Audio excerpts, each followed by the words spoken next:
ஒரு வருஷத்துக்கு முன்னாடியே சிஎம் எடுத்த ஒரு முடிவு. கொங்கு மண்டலத்தின் தளபதியாகவும் கொங்கு மண்டலத்தோட பொறுப்பாளராக அவர் இருக்கும்போது கரூர்லேருந்து அங்கே வந்து மானிட்டர் பண்ணுறதோட கோயம்புத்தூர்லேருந்து ஒரு மானிட்டர் பண்ணால் ஈஸி. அதாவது அவங்களுடைய பார்வையாக இருந்தது. இதில் 30 வருஷமாக வந்து அவர் அரசியலில் இருக்கார் செந்தில் பாலாஜி. இதற்காக கரூரை விட்டு போகணும். அவர் தலைமை சொல்லாமல் போக மாட்டார். கோயம்புத்தூர் தெற்கு வி செந்தில் பாலாஜி பிகாம். இப்போ செந்தில் பாலாஜி கொண்டு போனால் திமுகவுக்கு ஃபியூச்சர் எதிர்காலம் நல்லா இருக்குங்கிறதுனால அங்கே போயிருக்காரு. இப்படி பேசுகிற விஜய் தைரியமா நான் கரூரில் நிற்கிறேன்னு ஒரு 2 மாதம் முன்னாடி அனௌன்ஸ் பண்ணியிருக்கலாமே.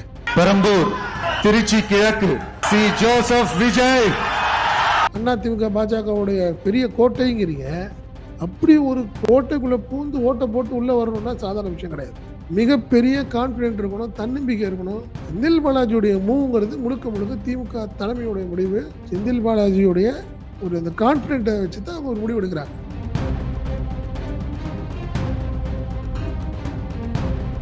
திருச்சி கிழக்கில் வெள்ளாளர்கள், கிறிஸ்தவ வெள்ளாளர்கள் வர்றாங்க.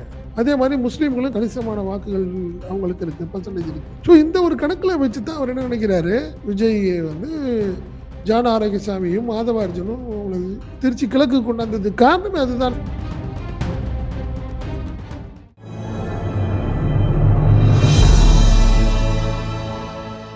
தமிழ் நியூஸ் நேயர்களுக்கு வணக்கம். இன்றைய நேரக்காணலில் நம்மோடு இருந்திருப்பவர் தமிழ் நியூஸோட ஆசிரியர் மற்றும் பத்திரிகையாளர் செந்தில் சார். சார் வணக்கம். வணக்கம். வணக்கம் சார். இந்த தேர்தலினுடைய கேண்டிடேட்ஸ் அனௌன்ஸ்மெண்ட்டு ஓவரால் எல்லா கட்சிகளும் அறிவிச்சிட்டாங்க. கூட்டணி கட்சிகள் இருக்கக்கூடிய சிறு கட்சிகள் பாஜக இன்னும் அறிவிக்கல, காங்கிரஸ் அறிவிக்கல. அதை தாண்டி இன்னும் ஒரு சில கட்சிகள் தான் அறிவிக்க வேண்டிய ஒரு சூழ்நிலை. 4 முனை போட்டி. அந்த 4 முனை போட்டியில் திமுக சார்பில் அந்த வேட்பாளர் பட்டியல் வெளியிடப்பட்டது. அதில் குறிப்பாக ஒரு முக்கியமான ஒரு புள்ளியாக திரு செந்தில் பாலாஜி அவர்கள் கோவை தெற்கு தொகுதியில் போட்டியிட போகிறார் என்ற ஒரு செய்தி தான் ஒரு அதிர்ச்சிகரமான ஒரு புதிய செய்தியாக வந்திருக்கிறது. ஏன் திடீரென்று அவர் மாற்றப்பட்டார்? அங்கு பல காரணங்கள். தாவேகா தரப்பிலிருந்து அதை விமர்சன பார்வையாக பார்க்கிறாங்க. எப்படி பார்க்குறீங்க? இல்லை அது இதோட இன்னும் ஏடிஎம்கேல ஒரு தகவல் சொல்கிறாங்க. நம்ம கோவை தெற்கு அதிமுக வேட்பாளர் அவர் ஒரு வார்த்தை சொன்னார் இன்னைக்கு. எம்ஆர் விஜயபாஸ்கரை பார்த்து பயந்துட்டு கோயம்புத்தூர் வந்துட்டாருன்னு ஒரு பெரிய சிரிப்பான ஒரு ஜோக் அடித்தார். அதுதான் பெரிய விஷயம்னு வச்சுங்களேன். உங்களுக்கு அம்மன் அர்ஜுன் அந்த ஒரு வார்த்தை சொன்னார். பட் ஒரே ஒரு விஷயம், இது ஒரு வருஷத்துக்கு முன்னாடியே சிஎம் எடுத்த ஒரு முடிவு. இதில் என்ன ஒரு விஷயம் அப்படின்னா, அவர் கொங்கு மண்டலத்தின் தளபதியாகவும் கொங்கு மண்டலத்தோட பொறுப்பாளராக அவர் இருக்கும்போது கரூர்லேருந்து அங்கே வந்து மானிட்டர் பண்ணுறதோட கோயம்புத்தூர்லேருந்து ஒரு மானிட்டர் பண்ணால் ஈஸி அப்படிங்கிறது ஒரு ஈஸி. அதாவது அவங்களுடைய பார்வையாக இருந்தது. அதனால தான் செந்தில் பாலாஜி அங்கே கொண்டு சேர்க்கணுங்கிறது ஒரு விஷயம். அதே மாதிரி அவருக்கு பதிலாக யார் அங்கே அப்படின்னு பார்க்கும்போது அவங்க பிரதர் அசோக்கை கொண்டு வந்து நிப்பாட்டலாமா அப்படிங்கிற மாதிரி டாக்கெல்லாம் போது அவங்க விரும்பலை. ஏன்னா அந்த தொகுதியிலேருந்து செந்தில் பாலாஜி போனதுக்கப்புறம் அவர் தம்பி வந்தாருன்னா அது ஒரு பெரிய விமர்சனமாகும். அதனால் அவங்க குடும்பத்தில் யாரும் விரும்பலை, அந்த விஷயத்தை விரும்பலை. அதனால தான் நீங்கள் வந்து அங்கே ஏற்கனவே இருந்தவங்களே தியாகராஜனை திருப்பி நிப்பாட்டியிருக்காங்க. கரூர் மண்ணின் மைந்தர் ஒருத்தர் நிப்பாட்டுவோம், அதுதான் சரியாக இருக்குங்கிறது. ஏன்னா ஒரு விஷயங்க, கிட்டத்தட்ட 30 வருஷமாக வந்து அவர் அரசியலில் இருக்கார் செந்தில் பாலாஜி. எதற்காக கரூரை விட்டு போகணும்? அவர் தலைமை சொல்லாமல் போக மாட்டார். 2வது அவர் ஆசைப்பட்டு போக முடியாது, அது எல்லாத்துக்கும் தெரியும். நீங்கள் வந்து எனக்கு வந்து இந்த தொகுதி வேணும் அந்த தொகுதி வேணும்னு மாவட்டத்தில் உள்ளவனை கேட்கலாம். பொதுவாக சொல்கிறேன், மாவட்டத்துக்குள்ளே கேட்கலாம். அது தன்னுடைய விருப்பத்தை தலைமைக்கு தெரிய வைக்கலாம். அதுவும் அவங்க நினச்சா மாறுவாங்க. இப்போ நேரு இருக்கார், திருச்சி மேற்கு அவர் தொகுதி. அவருடைய சொந்த ஊருன்னு பார்த்தீங்கன்னா காணக்கிளியநல்லூர் லால்குடி தொகுதி, சட்டமன்ற தொகுதினா லால்குடி வரும். புரியுதுங்களா? அவர் என்ன நினைப்பார், ஒரு வேளை திருச்சி மேற்கு இல்லை வேண்டாம் நான் என் சொந்த ஊருக்கு போகிறேன்னா லால்குடி கேட்கலாம், அதை தலைமை ஏற்றுக்குவாங்கன்னு வச்சுக்கோங்களேன். அதை தாண்டி நேரு வந்து திடீர்னு சம்மந்தமே இல்லாமல் கரூர் மாவட்டம் குளித்தலைக்கு போகிறேன்னு சொன்னார்னா தலைமை ஒரு முடிவு எடுக்கணும், சாதாரணமாக யாரும் எடுக்கணும். அதே மாதிரி இப்போ கரூரில் இப்போ அவர் இருக்கிறாரு எம்எல்ஏ, ஏற்கனவே 4 முறை எடுக்கப்பட்டார். இப்போ 5வது முறை போகும்போது அவர் இல்லை நான் கோயம்புத்தூர் போகிறேன்னு அவர் இஷ்டத்துக்கு போக முடியாது. தலைமை ஒரு முடிவு எடுக்கும். இது தலைமையுடைய முடிவு. அதை புரிஞ்சுக்கணும். அது அதிமுகவா இருக்கட்டும், விஜய் கட்சியை பத்தி பேச வேணாம். அவங்க என்ன வேணாலும் பேசிட்டு போகட்டும். அதை பத்தி இல்ல. பட் காரணம் என்னன்னா, இது முழுக்க முழுக்க தலைமையுடைய முடிவு. புரியுதுங்களா? காரணம் என்னன்னா, அடுத்தடுத்த அரசியல் நகர்வுகள், எதிர்காலத்தை எல்லாம் கருத்தில் கொண்டு அவங்க செந்தில் பாலாஜியை கோயம்புத்தூர் கொண்டு வராங்க. நீங்க வருங்காலங்கள்ங்கிறது பார்த்தீங்கன்னா, அடுத்தது உதயநிதியுடைய காலங்கள். இந்த ஒரு பீரியட், அதுக்கு அடுத்த பீரியடுங்கிற போது, அப்போ ஒரு உதயநிதிக்கு வேண்டிய நபர்கள் அங்கங்க இருக்கணும்னு விரும்புவாங்க. அந்த ஸ்ட்ராட்டஜியை அவங்க ஒர்க் அவுட் பண்ணுவாங்க. அதுக்கான வேலைகள் பார்ப்பாங்க. டெல்டாவில் ஒருத்தர் இருப்பாங்க, மகேஷ் அப்படின்னு சொல்கிறேன் நான். ஒரு எக்ஸாம்பிள், மகேஷ் கொண்டாடுறாங்கன்னா, கொங்குல அங்கே செந்தில் பாலாஜி அங்கே இருக்கணும். ஸோ அவர் கோயம்புத்தூர்லேருந்து இருந்து ஒர்க் பண்ண ஆரம்பிச்சானா நல்லாயிருக்கும் அப்படிங்கிறது தான் ஒரு விஷயம். ரெண்டாவது, செந்தில் பாலாஜி இருந்தால் கொங்கு மண்டலம் நல்லா இருக்கும் அப்படிங்கிறது முதல்வருடைய விருப்பம். நீங்கள் சக்கரபாணியை போட்டாங்க, அவர் தான் கோயம்புத்தூருடைய பொறுப்பு அமைச்சராக இருந்தார். அவரை தூக்கிட்டு செந்தில் பாலாஜி அங்கே போட்டாங்க. அவங்களுடைய ஒர்க்கு சாட்டிஸ்ஃபேக்ஷன். ரெண்டாவது, அமைச்சராக இல்லாத பட்சத்திலும் கூட அவருடைய ஒர்க்கு அவங்களுக்கு சிஎம்க்கு ரொம்ப பிடிச்சி போச்சு, அவருடைய ஒர்க்கு. புரியுதுங்களா? இன்னும் சிம்பிள் லாஜிக், ஒரே ஒரு விஷயம் தான். கடந்த தேர்தலில் 10 தொகுதிகளிலும் தோல்வி திமுக. ஸோ அதனால் கரூரில் இருந்த செந்தில் பாலாஜியை பொறுப்பு அமைச்சராக அங்கே போட்டாங்க. இந்த முறை கண்டிப்பாக பொறுப்பு அமைச்சராக கரூர்லேருந்து ஒர்க் பண்ணால் கூட எப்படினாலும் ஒரு 5 தொகுதி ஜெயிச்சிடும் திமுக. ஸோ அப்போ அந்த தொகுதியிலேருந்து அந்த 5 பேர் வெற்றி பெற்றதில் ஒருத்தர் அமைச்சராகிடுவார். ஸோ அவர் தான் கோயம்புத்தூருடைய அமைச்சராகிடுவார். செந்தில் பாலாஜி கரூரோட நின்றுக்குவார். அடுத்த முறை பொறுப்பு அமைச்சராக அங்கே போட மாட்டாங்க. ஏன்னா ஏற்கனவே 5 பேர் ஜெயிச்சிட்டாங்க. அதில் ஒருத்தர் அமைச்சராகிடுவார். ஸோ செந்தில் பாலாஜி அங்கே இருக்கணும், கோயம்புத்தூரில் இருக்கணும்னு விரும்புகிறாரு முதல்வர். ஸோ செந்தில் பாலாஜி அவர்களை கருவியாக வைத்து கோவையில் ஒரு தலைவரை உண்டாக்க வேண்டும் என்ற ஒரு கொங்கு மண்டலத்தில், கோவைங்கிறதோட கொங்கு மண்டலத்தில் ஒரு தலைவராக உருவாக்கிக்கணும். எதிர்காலம் அப்பதான் சரியா இருக்கும் அப்படிங்கிறது தான் திமுக தலைமையுடைய பார்வை.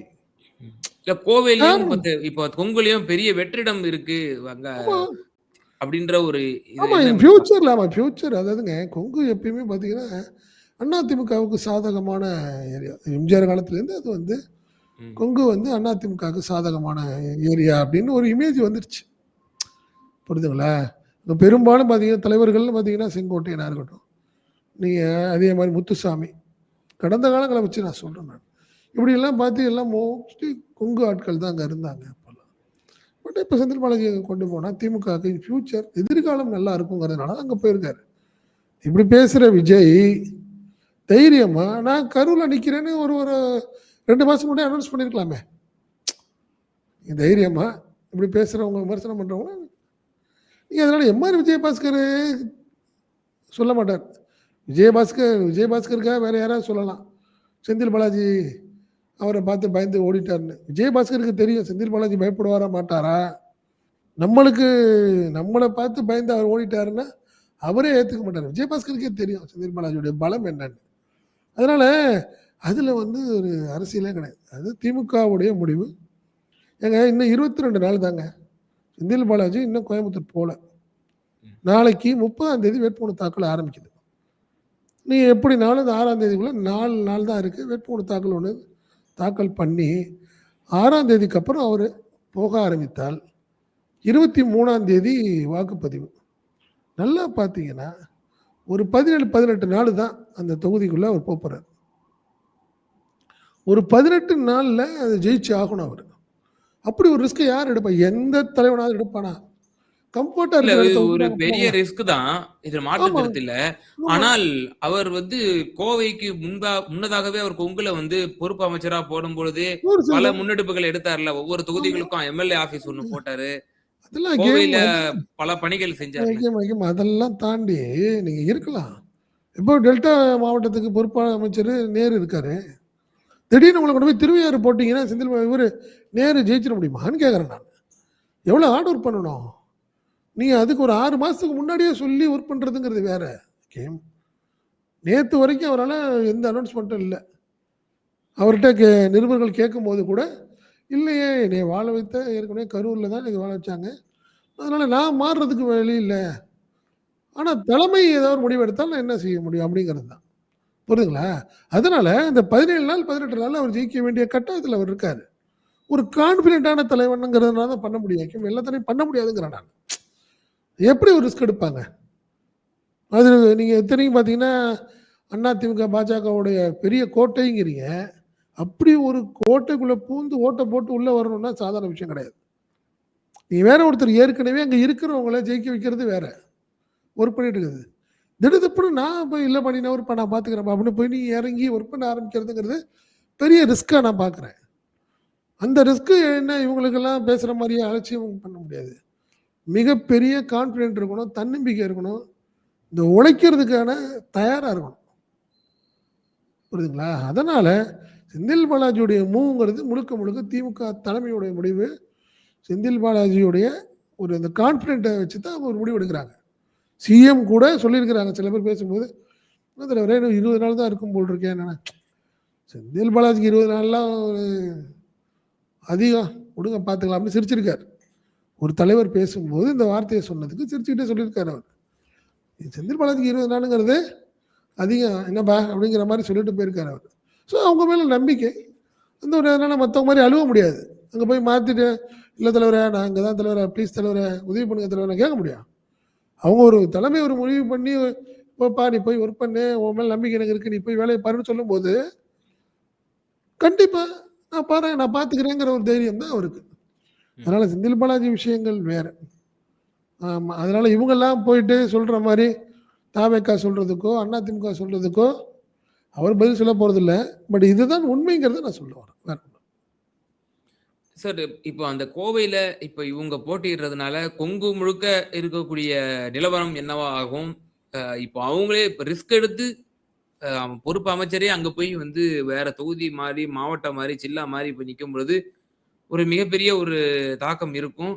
ஆ ஒரு பெரிய ஒரு எதிர்பார்ப்பும் இருக்கும். இப்போ கண்டிப்பா. அங்க நிலவரம் என்னவா இருக்கும்? இப்போ கோவையில அ 10 தொகுதி, அதுல வந்து கூட்டணி கட்சிகளினுடைய சில ஓட்டு வங்கிகளும் இருக்கலாம். ஆமா. ஆனாலும் இப்ப திமுக நம்ம வளரணுங்கிற ஒரு நோக்கத்தோட வர்றதுனால, எவ்வளவு மேக்ஸிமம் வருவதற்கான வாய்ப்புகள் இருக்குன்னு நினைக்கிறீங்க? என்னை பொறுத்தவரை தற்போதைய நிலையில 7 தொகுதிகள்ல கண்டிப்பா திமுக வெற்றி பெறுதுங்க. மாற்றமே இல்ல. இன்னும் 20, 25 நாள் இருக்கு. 20 நாள் இருக்குன்னு வைங்களேன். இந்த ஒர்க்கு கடுமையான ஒர்க் இருக்கு. நீங்க நல்லா புரிஞ்சீங்கன்னா, நீங்க வேலுமணி வந்து அப்படியே சுருங்கிருவாரு. அவர் தொண்டாமுத்தூர் தன்னை காப்பாத்திக்க வேண்டிய கட்டாயத்துக்கு போராட ஆரம்பிச்சுருவாரு. செந்தில் பாலாஜி வந்துட்டாரு, ஒர்க் பண்ண ஆரம்பிச்சுட்டாருன்னா, நீங்க டெய்லிக்கு இன்னொரு விஷயங்க நல்லா புரிஞ்சுங்க. கரூர் பார்த்தாகணும். 35 தொகுதிக்கு அவர் தான் பொறுப்பாளர். தன்னுடைய தொகுதி பழைய தொகுதியான கரூரை ஜெயிக்க வச்சே ஆகணும் அவரு. ஸோ அதில் அது டெய்லி கான்சன்ட்ரேட் பண்ணி ஆகணும் அவரு. எப்படி பண்ணிட்டு இருக்காங்கன்னு. நாமக்கல், ஈரோடு, திருப்பூர், ஊட்டி இதெல்லாம் தாண்டி கோயம்புத்தூர். அவருடைய கோயம்புத்தூர்ல தொகுதியிலயும் வந்து ரிஸ்க். பார்த்துருக்கு. இது கடுமையான ஒரு போராட்டம் தான். அதுலலாம் மாற்றமே கிடையாது. கண்டிப்பா ஏற்கனவே தூங்க மாட்டாரு. 24 மணி நேரம். இங்க கண்டிப்பா 1 மணி நேரம், 2 மணி நேரம் தூங்குவார். இந்த 20 நாள் அப்படிதான் இருக்கும். அவரோட இருக்கிறவங்களும் அப்படி வச்சுக்குவார். மாற்றமே இல்லைன்னு வச்சுக்கலாம். அதனால கண்டிப்பா இதுல வந்து திமுகவுக்கு பெரிய பூஸ்டப் தான். செந்தில் பாலாஜி அங்க வந்துட்டாருங்கிறப்ப நீங்க கூட இருக்கிறவங்க எல்லாத்துக்கும் ஒரு பெரிய ஏங்க நீங்க ஜெயலலிதா வந்து திருச்சியில வந்து ஸ்ரீரங்கத்துல வந்து நின்னாங்க. நிக்கும்போது அதிமுகவுக்கு ஒரு பெரிய எழுச்சி. தலைவர் வந்துட்டாங்க. நீங்க அவங்க பொதுச் செயலாளர் இங்க வந்துட்டாங்கங்கிற மாதிரி. அந்த மாதிரி தான். நீங்க கரூர்லேருந்து ஒர்க் பண்றாரு, வருவாரு, போவாருங்கிறது இல்ல. இப்ப நம்மள நம்பி இங்க வந்துட்டாரு. நம்மலாம் ஜெயிச்சு காட்டினோம். அப்படிங்கிற மாதிரி ஒரு வெறி வந்துரும்ல எல்லாத்துக்கும். அப்ப சொல்றாங்க 2, 3 நாளாவே திமுகவுக்கு வந்து ஒரு மிகப்பெரிய ஒரு பரபரப்பா எல்லாம் ஒர்க் பண்ண ஆரம்பிச்சுட்டாங்க அப்படிங்கிறாங்க. ஒரு அதே மாதிரி ஒரு சின்ன சோகம் இருக்கும் கரூர்காரங்களுக்கு. நீ அவர் இடத்த யாரையும் பூர்த்தி பண்ண முடியாதுல்ல ஹக்கீம். செந்தில் பாலாஜி இடத்தில் ஒருத்தரை கொண்டாந்து நிப்பாட்டிட்டு அவரே நிப்பாட்டலாம். எனக்கு பதிலாக அவருன்னு சொல்ல நானே நிற்கிறதா நீங்கள் நினச்சிக்கிட்டு ஓட்டு போடுங்கலாம் சொல்லுவார். அதெல்லாம் வேற. ஆனால் அந்த ஒரு சுறுசுறுப்பு, அந்த வேகம், என்ன அந்த புத்தி கூர்மை இந்த மாதிரி விஷயங்கள்ல உள்ள ஒரு செந்தில் பாலாஜியை கரூர் பெருசாக மிஸ் பண்ணுது. அதனால மாற்று கருத்தே கிடையாது. கண்டிப்பாக பலரும் வந்து மனசுடைய ஒரு மாதிரி ஃபங்காக தான் இருப்பாங்க. பட் ஆனாலும் இங்கே போகிறாரு பொறுப்பு அமைச்சர் கரூருக்கு அவர் தான். கண்டிப்பாக வாரத்துக்கு 2 முறை வந்துட்டு போவார். அதெல்லாம் வேற விஷயம். பட் இருந்தாலும் ஒரு பெரிய ஒரு வேக்குவம் இருக்குது. அதெல்லாம் மாற்றமே கிடையாது. அது ஒரு விஷயம். பட் 35 தொகுதிக்கும் வந்து ஒரு ஒரு பெரிய புத்துணர்ச்சி தான். ஒரு ஒர்க் பண்ண ஆரம்பிக்கிறாங்க. கண்டிப்பாக பெரிய ரிசல்ட் இருக்கும் திமுகவுக்கு. அதெல்லாம் மாற்று கருத்து கிடையாது. ஆமாம். அதுதான் உண்மை. சார், இப்போ எனக்கு இறுதியான ஒரு விவகாரமாக இந்த வேட்பாளர் பட்டியல் விவகாரத்தில் மேலும் பெரிதும் எதிர்பார்க்கக்கூடிய ஒரு விவகாரமாக திரு விஜய் அவர்கள் தகவல் என்ற ஒரு செய்தி தான் தமிழக வெற்றி கழகத்திலிருந்து தொடர்ந்து வரும். அந்த தகவல் என்பது முதன்முறையாக உண்மையாக இருக்கிறது. உத்தேச பட்டியலின்படி திரு விஜய் அவர்கள் திருச்சி கிழக்கு மற்றும் பெரம்பூர் ஆகிய தொகுதிகளில் போட்டியிடுறாரு. அவருடைய சகாக்களும் வந்து மேக்சிமம் எதிர்பார்த்தபடி சென்னையிலேயே வந்து போட்டியிடுறதை பார்க்க முடியும். திரு ஆதவரஜினா வில்லிவாக்கம், டி நகர்ல புசி ஆனந்த், திருச்செங்கோடுல வந்து அருண்ராஜ் ஐஆர்எஸ், அதே போல நிர்மல்குமார் திருப்பரங்குன்றம்லாம் கொடுத்துருக்குறாங்க. இது திரு விஜய் அவர்கள் இந்த 2 தொகுதியை வந்து அவர் தேர்ந்தெடுத்ததற்கான காரணம் என்ன? அவருக்கு வெற்றி வாய்ப்பு இருக்கா? பயம்தான். அப்படிதான் நம்ம சொல்ல வைக்கும். அது வேற ஒன்றும் மாற்றமே இல்லை. ஒன்றும் மாற்றமே கிடையாது. காரணம் என்னன்னா, நீ பெரம்பூர்ல ஜெயிச்சிடும் கான்ஃபிடண்டாங்கிறப்ப எதுக்கு திருச்சி கிழக்கு? இல்லை திருச்சி கிழக்குல கான்ஃபிடண்டா ஜெயிச்சிருவோம்னா எதுக்கு பெரம்பூர்? ரெண்டுமே தேவையில்லை. நீங்க பெரம்பூருங்கிறது அவர் இந்த பக்கத்தில் இருக்குது, சென்னை வந்து எங்களோட கோட்டைங்கிற மாதிரி அவங்க ஃபீல் பண்ணிட்டு இருக்காங்க. ஏற்கனவே நகரப்பகுதிகளில் தாவேக்காவுக்கு ஒரு தாக்கம் இருக்கு, அவங்களுக்கு ஒரு செல்வாக்கு இருக்குன்னு ஒரு இமேஜ் ஓடிக்கிட்டு இருக்கு. அதன் அடிப்படையில் அங்கே ஒரு 2 தொகுதியுமே நகரப்பகுதிகள், அதுதான் பார்க்கணும். இல்லை ஃபர்ஸ்ட் ஆஃப் ஆல் திருச்சி கிழக்கும் சரி பெரம்பூர் 2மே சிட்டி சார்ந்த தொகுதிகள், அதில் ஒன்றும் மாற்றம் இல்லை.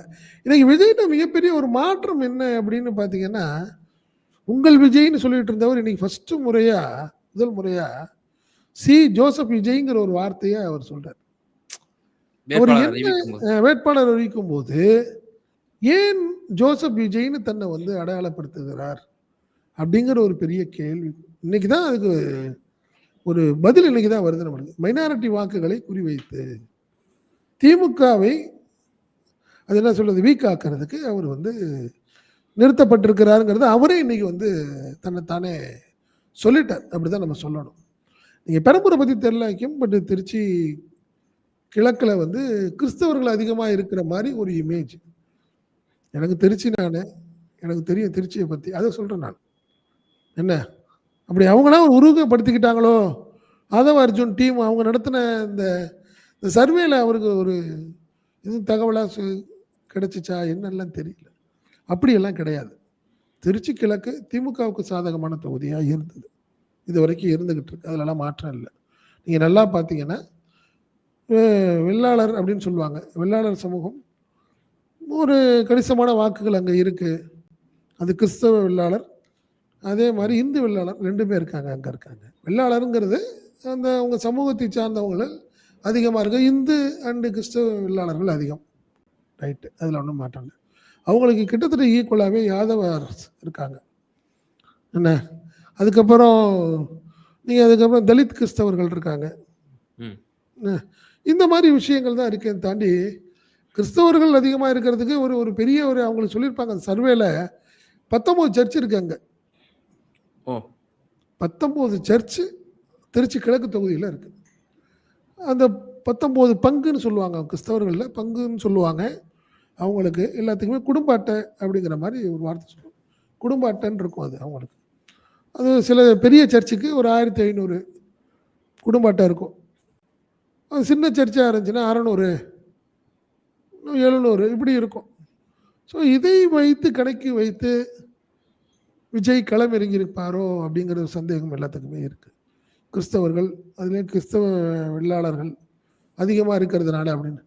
நீங்கள் நல்லாவே பார்த்தீங்கன்னா கிறிஸ்தவ வெள்ளாளர் தான் இனிக்கோ இருந்தராஜ் அவருக்கு எதிராக நிற்கக்கூடிய கேண்டிடேட் திமுக சார்பில். ஆமாம், அண்ணா திமுக கேண்டிடேட் போட்டிருக்கிறாங்க ராஜசேகர், அவர் இந்து வெள்ளாளர். என்ன நீங்கள் எப்படி பார்க்கும்போது மண்ணின் மைந்தர்கள் அவங்களெல்லாம். இன்னும் சொல்ல போனால் அண்ணா திமுகவில் நீங்கள் வந்து பார்த்தீங்கன்னா சீனிவாசன் கேட்டாப்ல மாவட்ட செயலாளர், அவருக்கு நீங்கள் வந்து அண்ணா திமுகவில் இடம் கொடுத்துருந்தாங்கன்னா அவருக்கு ஒரு செல்வாக்கு இருக்குது. ஏன்னா அவர் வந்து தொகுதியோடைய மண்ணின் மைந்தர். அவர் இருந்திருந்தானா இன்னும் கொஞ்சம் ஈஸியாக இருந்திருக்கும். ராஜசேகரோட நான் சொல்கிறேன், இப்போ ராஜசேகர்னு ஒரு கேண்டிடேட் போட்டிருக்காங்கல்ல, அவங்களோட சீனிவாசனை போட்டிருந்தாங்கன்னா கண்டிப்பாக ஒரு பெரிய டஃப் ஃபைட்டு கொடுத்துருப்பாரு, அவர் கொடுத்துருப்பாரு. அதனால மாற்றமே கிடையாது. மண்ணின் மைந்தர்களை விட்டு அங்கே இருந்து விஜய் இங்கே வரும்போது அவர் ஓட்டு போட்டு அவர் ஜெயிக்க வச்சிருவாங்க நம்பிக்கையில் வந்திருக்காரா? இல்ல, மண்ணின் மைந்தர்களையும் தாண்டி இவர் வந்து ஒரு ஃபெமிலியரியான ஃபேஸு, அவர் வந்து அந்த தொகுதியில் நிக்கிறாங்கிற பொழுது எல்லாரும் சென்னையை கான்சென்ட்ரேட் பண்ணும்போது ஒரு ஒரு உச்ச நட்சத்திரம் வந்து நம்ம தொகுதிக்கு வர்றாருன்னு சொல்லி அந்த மக்கள் நினைக்க மாட்டாங்களா? அதெல்லாம் எம்ஜிஆர் தாண்டி அப்படி மதம், இனம் எல்லாத்தையும் எம்ஜிஆர் அப்படி கடந்து இல்ல. தானே. இல்ல இல்ல எம்ஜிஆர் அப்படி இல்ல. ஈவன் தான் விஜயகாந்த சொல்லுங்க 2006ல விருத்தாச்சலத்துல போய் நின்று போட்டிட்டு ஜெயிச்சார். ம். ஜாதியை பார்க்கல, மதத்தை பார்க்கல. உண்மையிலேயே அதான் தலைவர்கள்ங்கிற.